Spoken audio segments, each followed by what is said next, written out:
And gentlemen, good day and welcome to the Britannia Industries Limited earnings conference call. As a reminder, all participant lines will be in the listen-only mode, and there will be an opportunity for you to ask questions after the presentation concludes. Should you need assistance during the call, please signal an operator by pressing star, then 0 on your touchtone phone. Please note that this conference is being recorded. I now hand the conference over to Mr. Ayush Agarwal from the Investor Relations team. Thank you, and over to you, sir. Thanks, Rayo. Good afternoon, everyone. This is Ayush from the Investor Relations team. I welcome you all to the Britannia earnings call to discuss the financial results of Q3 24-25. Joining us today on this earnings call is our Vice Chairman and Managing Director, Mr. Varun Berry, Executive Director and CEO, Mr. Rajneet Singh Kohli, Executive Director and CFO, Mr. N. Venkatraman, Chief Commercial Officer, Sales and Replenishment, Mr. Vipin Kataria, Chief Manufacturing and Procurement Officer, Mr. Manoj Balji, and Chief Marketing Officer, Mr. Amit Doshi. The analyst deck is uploaded on our website. Before I pass it on to Mr. Varun Berry, I would like to draw your attention to the safe harbor statement in the presentation. Over to Mr. Varun Berry with the remarks on the performance. Good afternoon, everyone, and thank you for joining us for this conference call. So let me jump in straight away. I would say that it's been a really good quarter in very challenging circumstances, and we'll come to the details. So on the first slide, actually slide number 4 in the deck, you will see that our 12-month growth is 6.5% on revenues, and profit after tax is 4.8%. And for a 24-month period, the same number is 8.8% on the top line and 1.6% on the PAT. Now, moving to the next slide, which is the challenge that I was referring to. It's been an extraordinarily high inflationary environment. If you look at the CFPI, which is the food inflation, it was almost at double digits in this quarter. If you were to look at some of the key food, so if you were to look at cereals, it was about 6.5%. Oils and fats was almost at about 15%. And similarly, vegetables and fruits and everything was pretty high single digits or double digits. Our inflation for the block of commodities that we buy for us was approximately 11%, with RPO being, and I'll come to the details in a bit, but RPO and cocoa were leading this inflation. If you were to look at what the government is projecting as the GDP growth, it's been the lowest GDP growth that we've seen in a bit. So the real GDP growth is at 5.4%, and the nominal GDP growth is at 8%. Now, according to the government estimates, recovery is expected in the nominal growth to 10.5% in half two, and I'll come to that on the next slide. Basically, what the government is projecting is that the agriculture, livestock, forestry, and fishing is going to go up from the first half being at 7.5% to almost 12%. In the second half of the year, and similarly manufacturing going up from 5.5 to 7.5%, which is going to lead the recovery as far as the GDP growths are concerned. The bottom slide, just takes us into a little more detail, so I will not drain that slide. But the private final consumption expenditure is also expected to increase on a real basis to 7.8% and on a nominal basis to 13.7%. And if that was to happen, then it certainly will bring about a certain change in the conditions that exist in the country. Moving on to the next slide, we've been going through a phase which is a phase of inflation, deflation.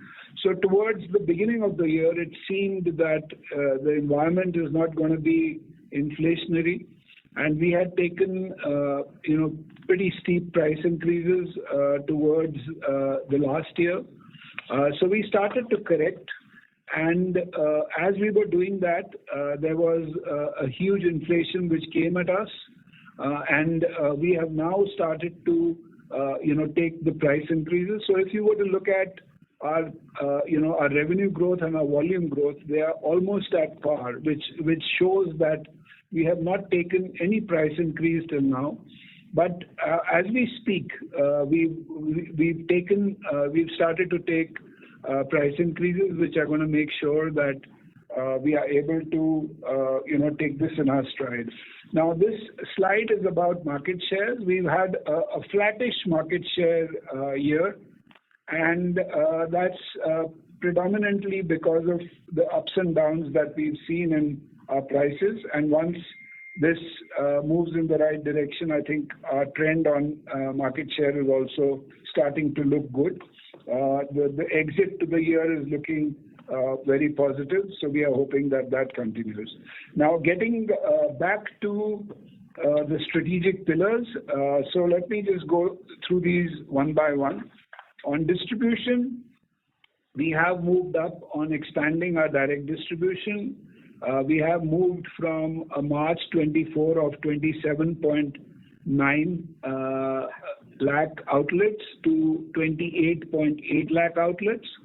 And even our rural distributors have moved up from 30,000 to 31,000. Our focus states are doing much better than rest of India.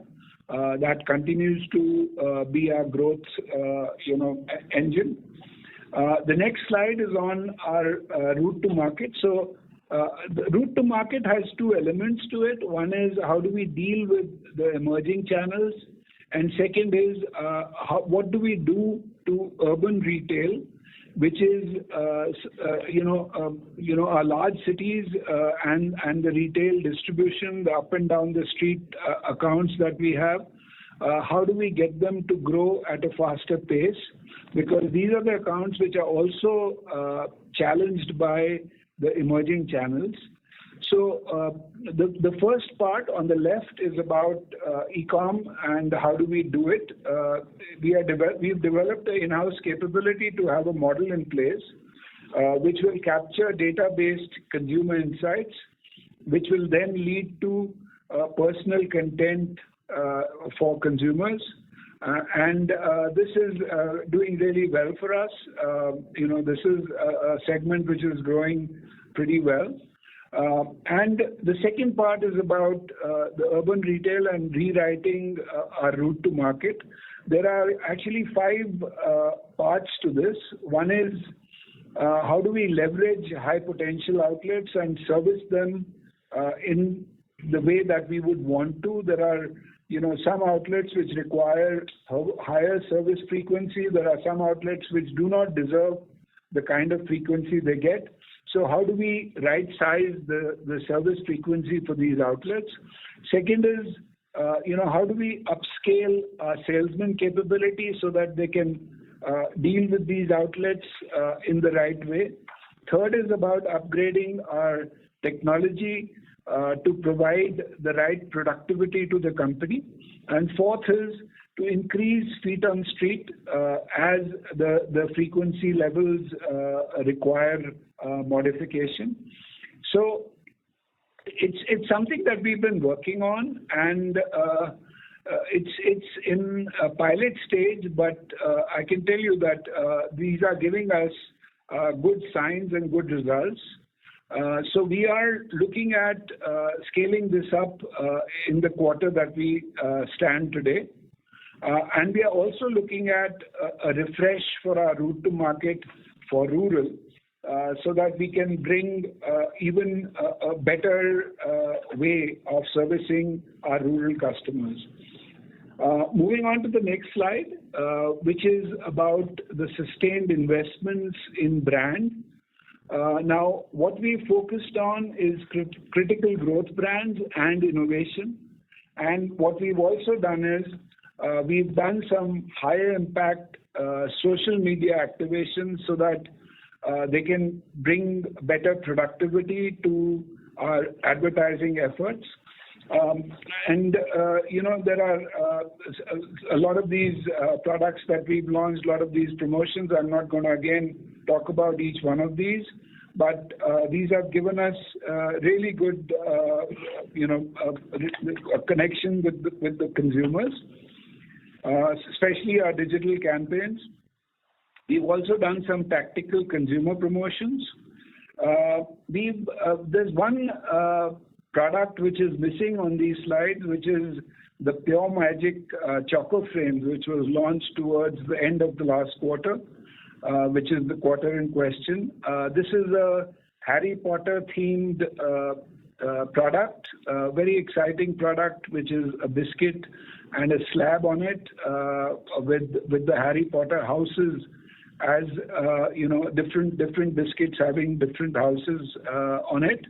And this is only for e-com and modern trade, but it's giving us really good results. Now, getting to the next slide, which is on some of our adjacency products as well.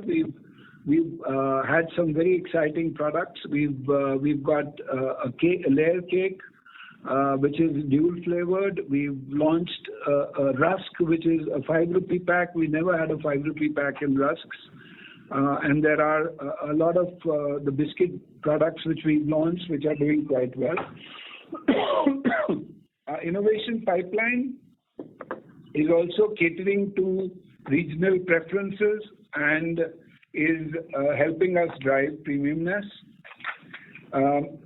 For our adjacency business, again, some very exciting products. In croissant, we've launched a triple chocolate croissant. Sorry about that. We have a full cake relaunch coming up. We've started to roll it out. Very exciting new graphics, very exciting recipes, products which are beating competition by a mile. And hopefully that's going to give us the right fillip for our entire cake portfolio.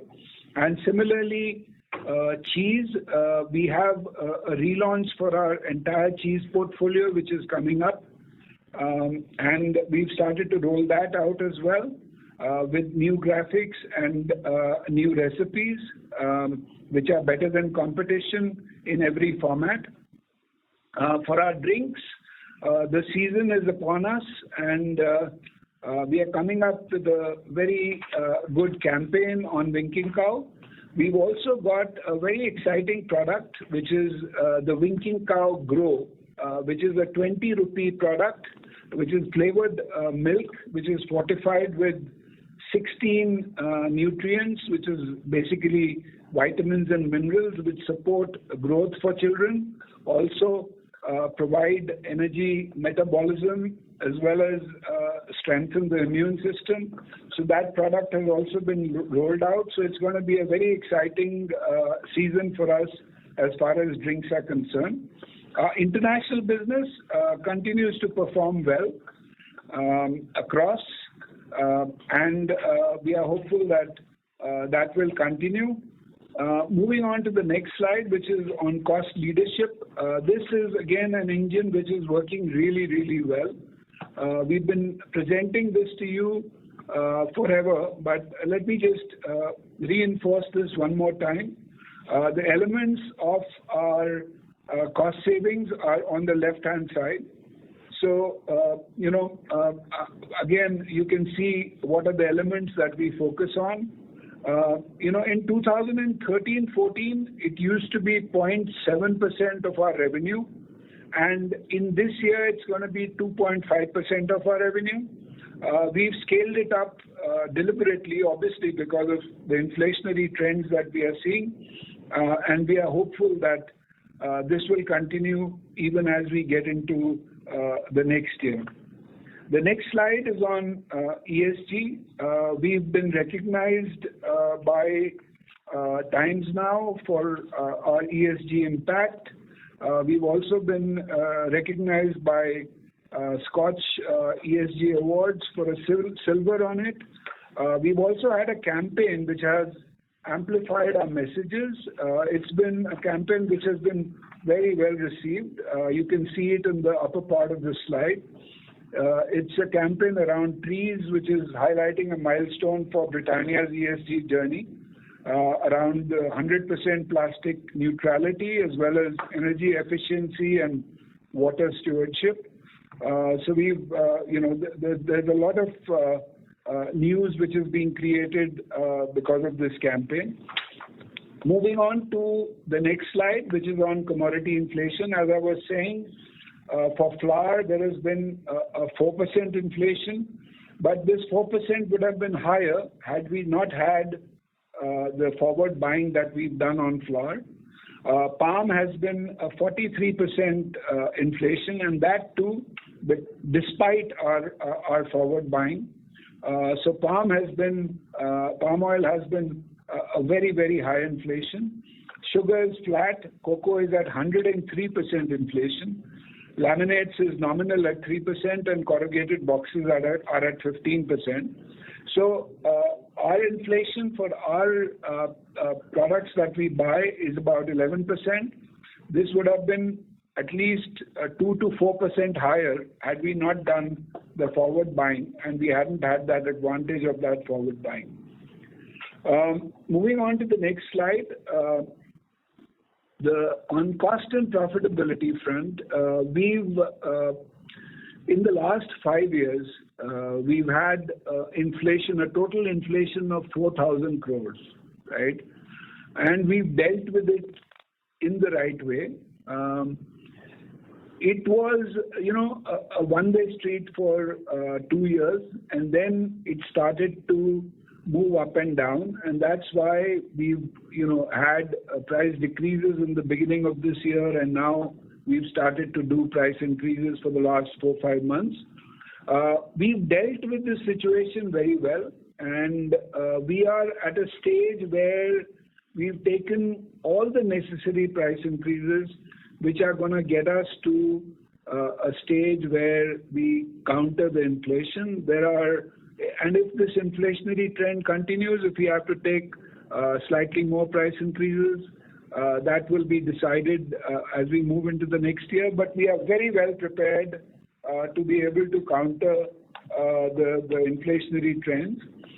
We are also doubling down on our cost efficiencies, as I said.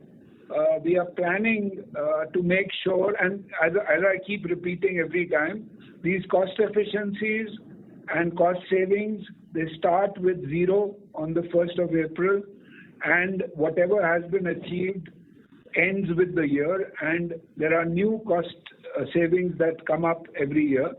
So we are again looking at 2.5% for next year, and hopefully even more than that. We have focused investments on innovations and on adjacencies. Some of the adjacencies have been doing very well. Croissant has been growing very high, double digits. Milkshakes have been growing double digits, and similarly wafers, etc. So we've been seeing traction as far as adjacency businesses are concerned, and we will continue to drive those. Outlook, we are closely monitoring the commodity prices, as I said, and we are, making sure that we are dynamic in the actions that we take.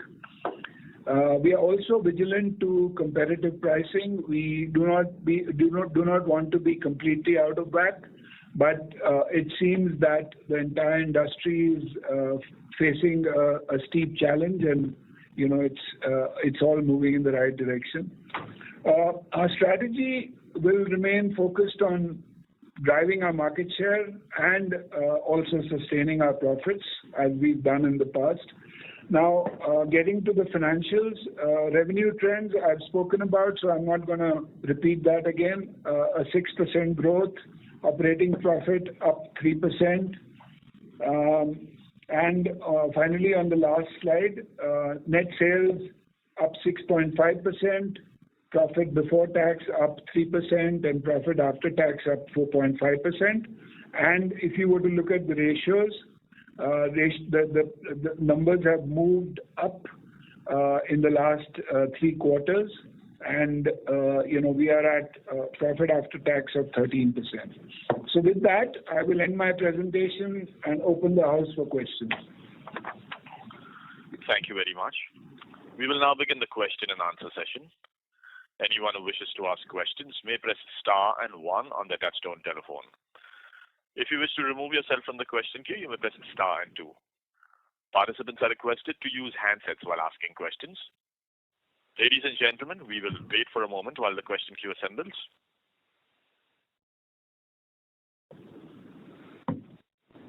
The first question is from Abneesh Roy from Nuvama. Please go ahead. Yeah, thanks. My first question is on the current very high inflation. So my specific question is, in the popular price point of say 5 and 10 rupees, till now how much grammage cut you would have taken, because there you can't increase prices, and on the larger packs how much pricing you have already taken, and given you have forward cover, you did say that almost 200 bps kind of a saving comes from there, and you have seen a 600 bps gross margin erosion. The local players would have seen obviously higher erosion. So what's the pricing happening at the local players level, if you could clarify on that? That's the first question. So our total price increase that we've taken currently is approximately about 100 crores in quarter 3. So which would, in percentage terms, Venkat, would be 2%. Is about 2%, but it's progressively going up. By the end of the year, we will be at about 4.5% price increase. So 4.5%, let's say, exit of this year. The inflation, you're right. The inflation for the local players will be higher because of the muscle that we have in terms of forward buying, etc. But as I said, Abneesh, the issue has been this year, nobody was clear on whether it's going to be a deflationary year or an inflationary year. We started with the feeling that it's going to be a deflationary year, and then it started to turn on us, and hence everyone's been late to the party to increase prices. But as we speak, everyone is becoming alive to the fact that this inflation is not going away, right?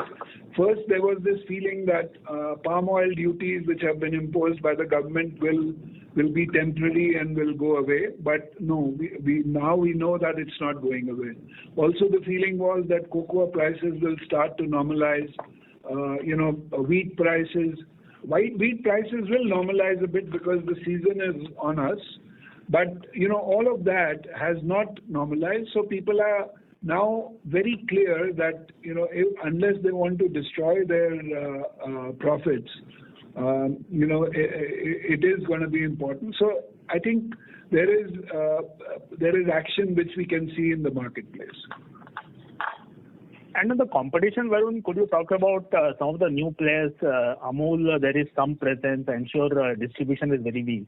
If you could talk about Reliance also, they have tied up with a Sri Lankan player. So any worry you will have from a medium long-term perspective? Not correct, but would you be worried because these are large players? Not really, Abneesh. We haven't seen any signs of worry at this point in time. And if we do see, something, we will obviously react at that point in time. But no, at this time, the brands are also very important, Abneesh. It's very difficult to just come in and work on one element, which is price, and get away with it. And we've had price, competition in this segment forever, right? But brands have always stood their grounds. But, right now we don't see any challenge. Sure. Last question. So on the adjacencies, you have been quite aggressive past few years in terms of innovation, etc.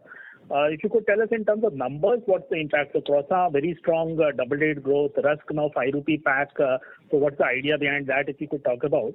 And e-commerce, my sense is quick commerce should be very helpful to adjacency because a lot of these products are more attuned to that.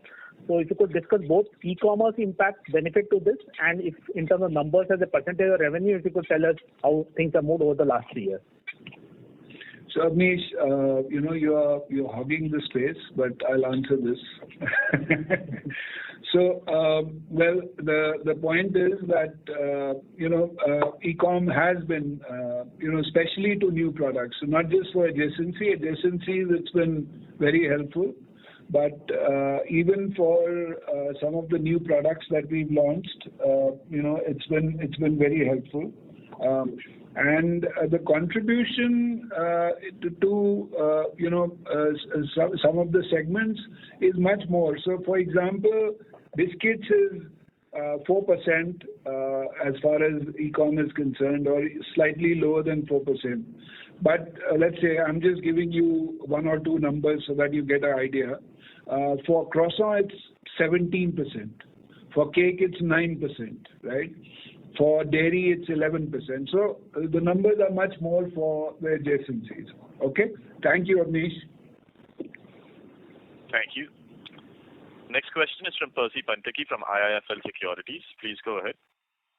Hi, sir. Firstly, can you just call out the quantum in rupees crore of the one-off in staff costs and give some idea as to what is going to be the staff costs in the coming quarters, if there is any one-off going to be there or not? And if not, what is like the quarterly run rate for the staff cost on a normal basis? Right. So I'm Venkat here.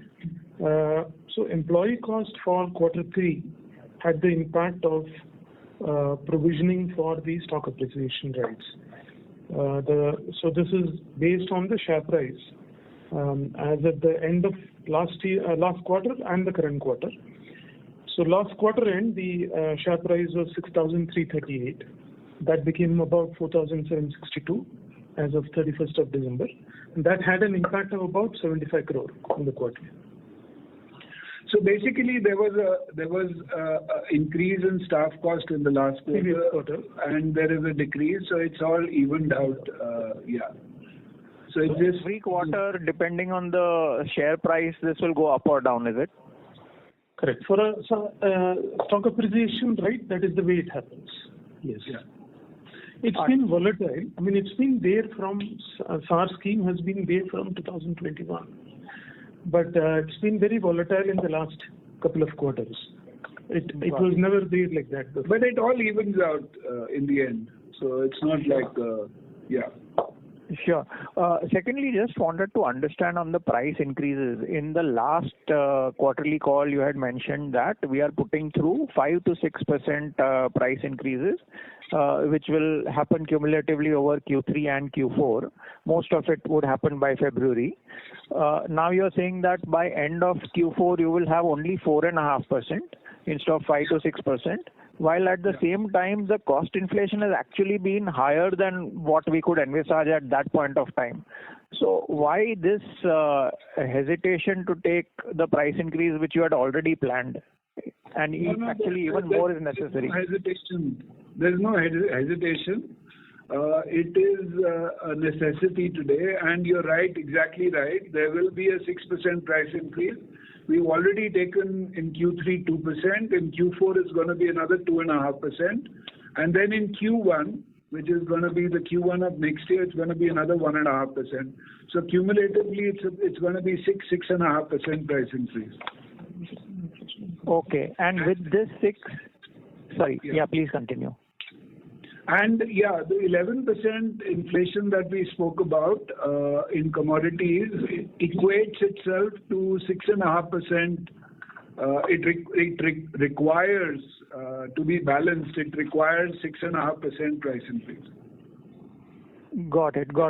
But just to clarify, if there is a 11% inflation in commodities, at a rupee value, it might require 6%. But in order for you to maintain your gross margins, it would require a 11% price increase. Is that interpretation correct?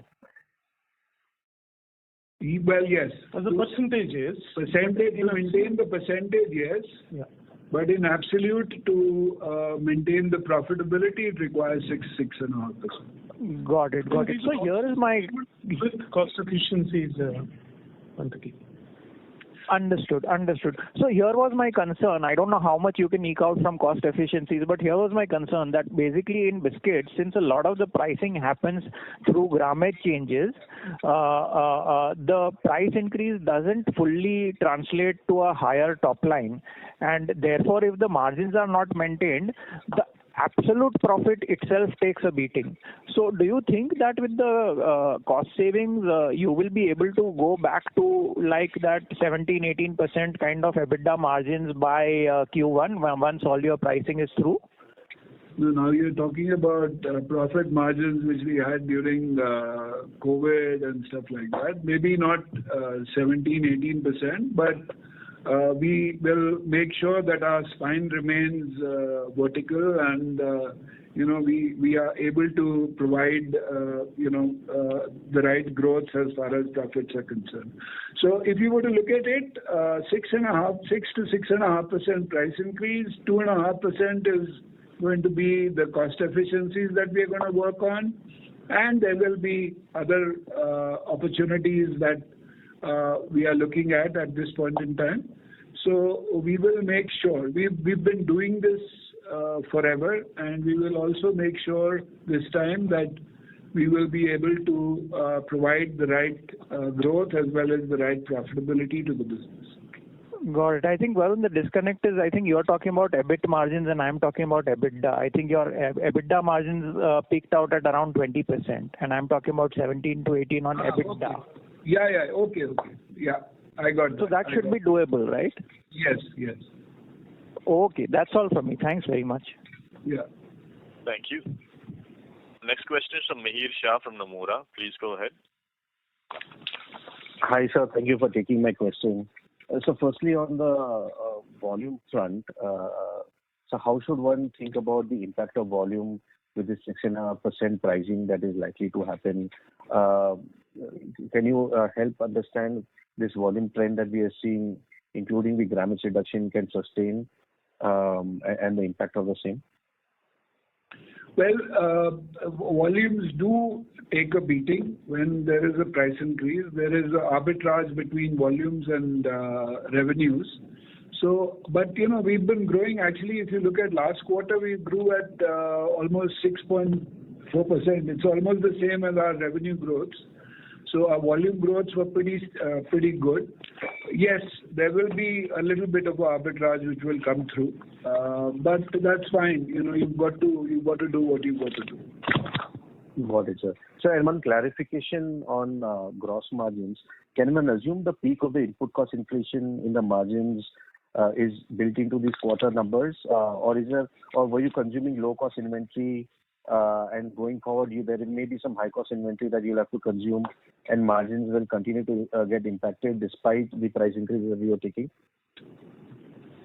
Well, not so much. We've been yes, we did some forward buying, which helped us, as I said, to about 2 or 3%.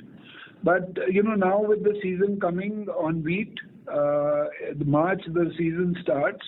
So hopefully we will see some some better prices as far as flour is concerned, and some normalization. So I think it should be okay. Got it, sir. Sir, last clarification on the margin. So what is the margin range that you mentioned on the EBIT level? 17%? Did I get that correctly, sir?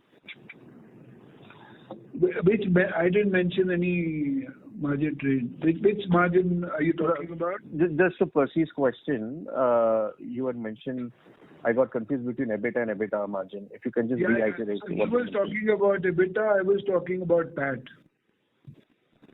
Oh, you were talking about PAT margins. Profit from operations. Profit from operations.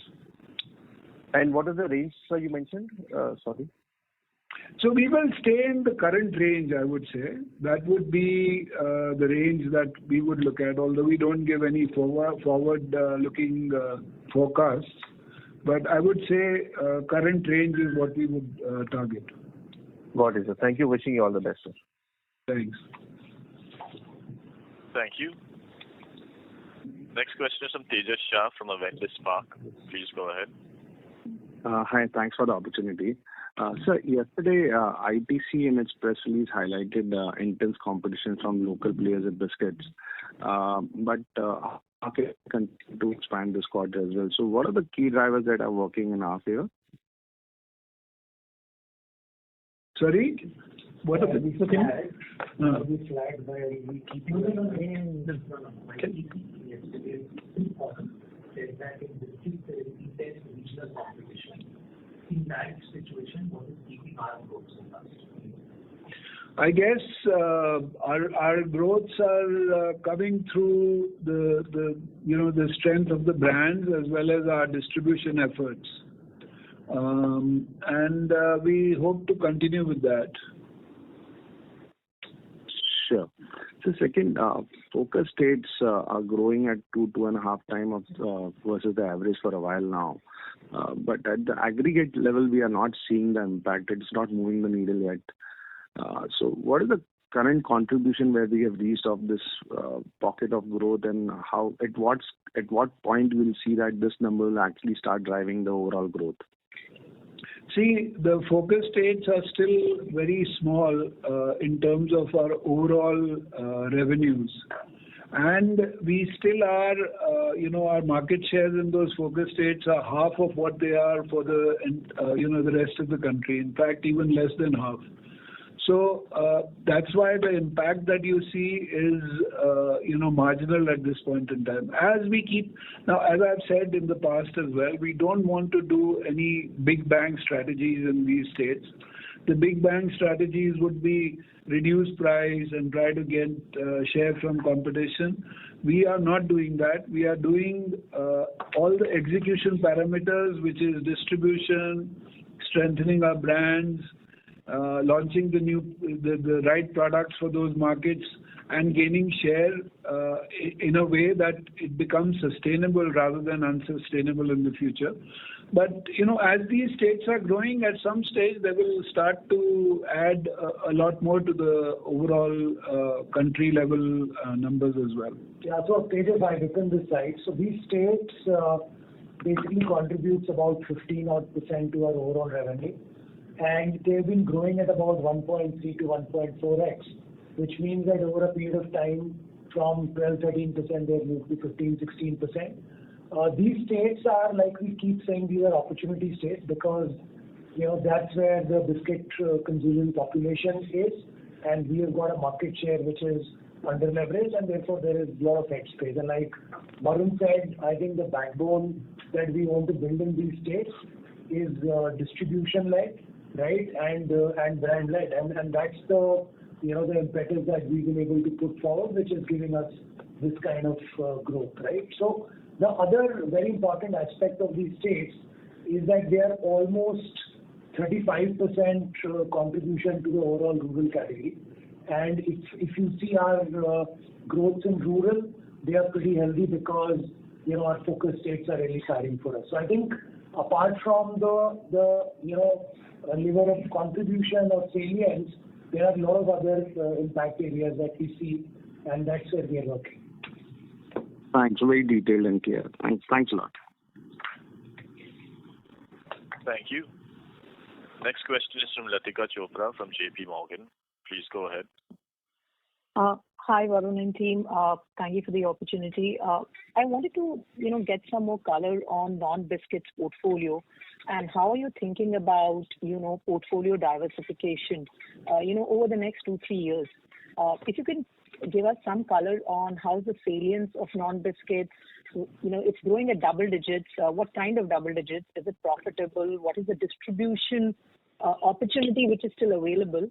And also, how are you thinking about alternative snacking options? You had experimented with salty snacks in some markets. You can throw some color on how has been the reception. Yeah. No, so first of all, the point is that if you look at our diversification, I think it's been pretty good. We have gotten into a lot more categories than we've ever been, right?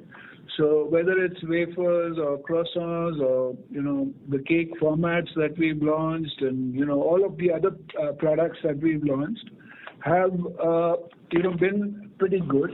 Now, we are in no hurry to, get to 15 more categories because it doesn't make sense. I think it's important that we develop these categories, and that's what we are seeing. So if you were to look at it, today our croissant business is, next year will cross 200 crores, right? Our milkshakes business has already crossed 200 crores, right? So these are all numbers which have happened in the last 2 or 3 years, right?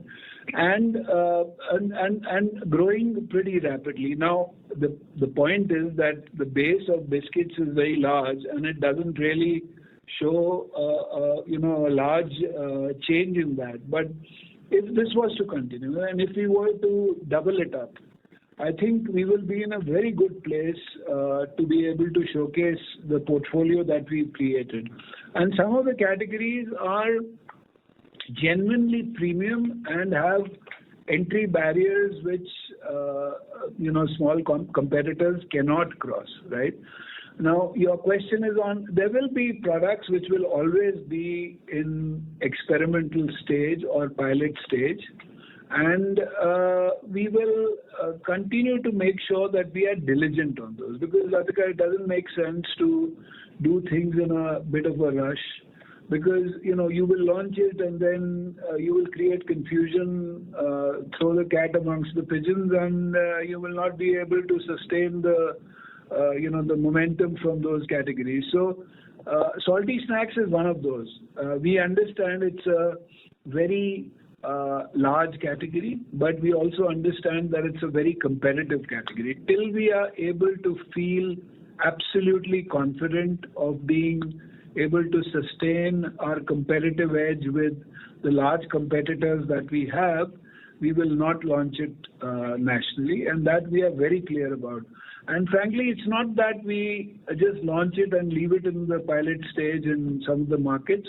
We experiment. We look at different formats. We look at different ways to market. We look at, advertising, pull, push, what will work, more grams in bag, trips to mouth, all of that. So all these experiments are showing us what works and what doesn't work. When we are absolutely clear about it, we do not want to get into a large category like this without being absolutely clear of success. So that is really my message to you, Latika. But I can assure you that on some of the categories we are seeing very good momentum, and we are hoping that all of our categories are going to be moving in that direction. Yeah, Vipin. So, Latika, 2 more points. I think, within biscuits, there are a lot of opportunities. So if you see cookies, which is one of the largest categories in biscuits, we have an immense opportunity in premiumization. And, that are the launches that, we were talking about even in the deck. So let's say we have launched fruit and nut butter jeera within cookies, which is showing very good initial signs. And in each of these categories, there is enough opportunity both on the differentiated and the premium end to keep, adding more brands and sub-brands. There is another price point opportunity. So let's say we talked about drinks, where we are now coming up with a 20 rupee SKU, which is a very large market, and our participation was only in the 35 or 40 rupee. So I think while we will keep, making sure that our adjacency business keeps accelerating, but I think within core there are enough opportunities for us to keep moving the needle up. No, thank you. This is very detailed and clear. My second check was just on capex, for FY25, and are there any thoughts on capex for FY26? Thank you. We are going to take the capex break, so to say. We have put up plans, and we will try and keep it as low as possible. It will still be, about 200 crores for next year? Yeah. Should be even lower. Even lower. So 150 to 200 crores is what we'll keep it at, unless there is, volume increase, I don't think we need capexes because we've got 3 new plants with new lines and capacity and headspace and all of that. So I think we are in a good place as far as capex is concerned. Understood. Thank you so much and all the best. Thank you. Thank you. Next question is from Aditya Soman from CLSA. Please go ahead. Hi, good afternoon. Just one question from me. On your sort of distribution revamp that you are doing, where are we on it? And in terms of the spends on that program, can you give us a sense whether there was an impact on profitability in the current quarter because of it? See, the spends are going to be more related to how much we want to expand, right? So if we want to expand our, two salesman model to, let's say, another 100,000, 200,000 outlets, from 250,000 we want to go to 400,000. That will cost us a little bit of money, but it will pay us back a lot more than that, right? And just to remind you, we are talking about this in urban retail, right? And urban retail is the channel which is the most profitable channel for us. That is 1.3 times the profit of the company, the urban retail channel. So if that channel grows, it only gives us tailwinds as far as profit is concerned. Very clear. Thank you. Yeah. Thank you. Next question is from Amit Sachdeva from UBS. Please go ahead. Hi. Thank you so much. Sir, just one small question. I may have missed something, but does the employee cost, has there been some reorganization in the cost structure there? No, there has not been any reorganization. It's just that last quarter we had extra charge which has got neutralized this quarter. So there's no reorganization. So it's so what's the outlook for that? We've always been very conscious of our overhead costs, but no, there's no reorganization. Can you talk about the outlook for staff cost in the coming year as well? What should be the YOY kind of outlook? So we focus on making sure that our top line growths, which I must confess that we've not been able to do in the last 2 years, but our principle is that if our top line growth is X, our fixed cost growth or our people cost growth should be 0.75x, and that's what we will keep with. So that we are leveraging our top line growth. Got it. So is it flexible enough that you can maneuver around that, or how does that work? No, there is no flexibility. It's just the planning. You've got to plan for, yeah. Sure. Got it, sir. So if you just want to come back to you on the margin structure, if I understand correctly, the inflationary environment is going on and the gross margin was 38 and a bit, which is perhaps one of the places. Do you expect this gross margin and the dynamic to give you 18% kind of, if I could relate back to previous participants' question as well, are you sort of trying to keep margins in the range of 18% or EBITDA margin I'm talking about for the coming year? How the earning dynamic that you see in terms of price increases, expected volume growth, and your obviously expectation and cost. But I'm interested in that how, in this context, how the earning dynamic could actually play out in the next 3-4 quarters.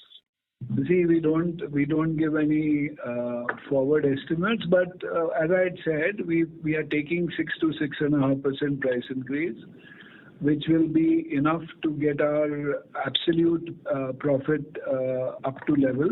And then on top of that, we will look at other cost-saving measures, etc., to make sure that we, keep to the margins that we've got, and we do not suffer any, margin slip for our overall portfolio.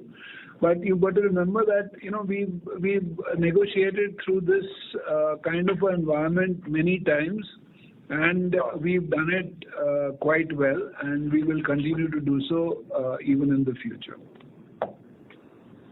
Sure, Varun. Thank you so much for this answer. Thanks a lot, and all the best. Thanks. Thank you. Next question is from Harit Kapoor from Investec. Please go ahead. Yeah, hi, good afternoon. So just wanted to get your sense on, the 6% volume growth. Would the core biscuits business be in the similar range as this? Because your adjacencies have actually done quite well. So just wanted to get a sense on how biscuits are done in India biscuits specifically for this quarter. It's about 5.5%, so not a big difference. There's a delta because, as I said, the adjacency business is much smaller for us, but growing faster. So the delta between the total volume growth and the biscuit volume growth is 0.8, 0.9%. And your analysis of how industry would have grown, your belief would that you would have done better? Yes, for sure. The exit numbers are certainly better, and even if you were to look at some of the public declarations on growth, etc., by some of the companies, it seems that we are ahead. Obviously, Nielsen gives us certain numbers, but they are based on, taking a sample. When you look at the numbers declared by some of the public companies, it seems that we are certainly doing better than the others. And my last question was on the pricing. I think the last time when we had this significant headwind on pricing on inflation was, I think, fiscal 23, if I'm not wrong, 22-23. That time the price increase was extremely aggressive. This time it seems like you're slightly more measured on that. Is that really a function of market demand in your view, that you want to be a little bit more gradual as you put them in? No, so we were measured because we were not clear where the inflationary trends are going from a deflation to inflation.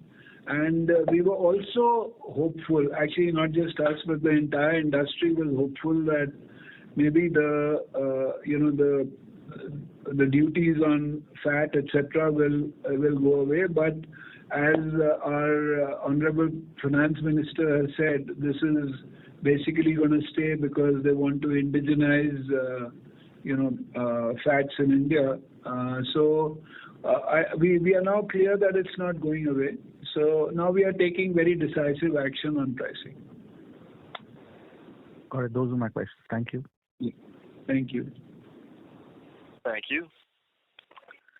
The next question is from Lokesh Gusain from BOB Capital Markets. Please go ahead. Thanks. My question is related to pricing. So just wanted to understand, I know you mentioned that the removal of fat import duty was a factor, but were there any other factors or hurdles that stopped you from taking pricing? Because I think in the call you did mention that you were trying to take pricing by the end of January 4 to 5%.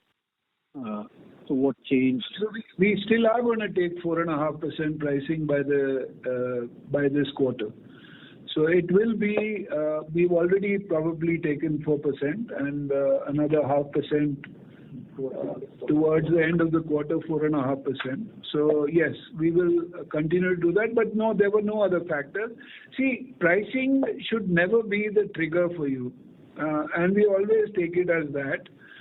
Pricing obviously impacts consumers, it impacts categories, it impacts everything. So pricing is always the last trigger for us, and that's why we kept it till we were absolutely sure that this inflation is not going to go away. Understood.